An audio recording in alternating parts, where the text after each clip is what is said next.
Ay, magandang lalaki sa lahat. Meron tayong MIUI 125 na rescue. Saan nyo rescue? Likod ng Capitol, bossing.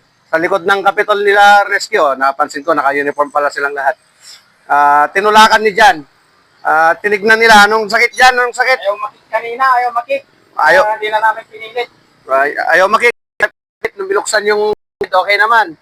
Walang pumakat. Binuksan yung magneto. Okay naman. Neto. Okay naman. Tapos tinignan yung timing chain. Tinignan yung timing chain. Wala na. Natanggal na. Kaya pala ayaw makik. Ayaw nang mi-start. Yung timing chain. Pati yung timing chain. Ayun. Pumulupot na sa loob.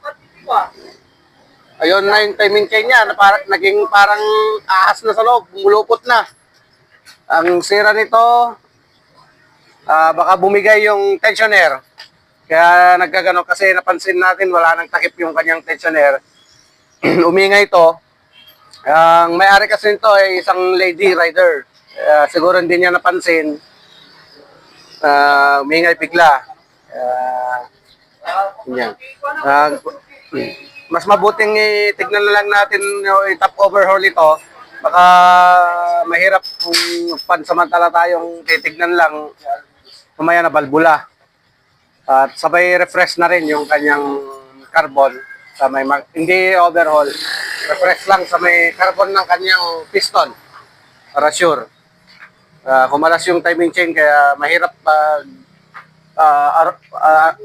tawag dito, bira-bira ka ng bira na hindi maayos. Update mamaya pagkatapos.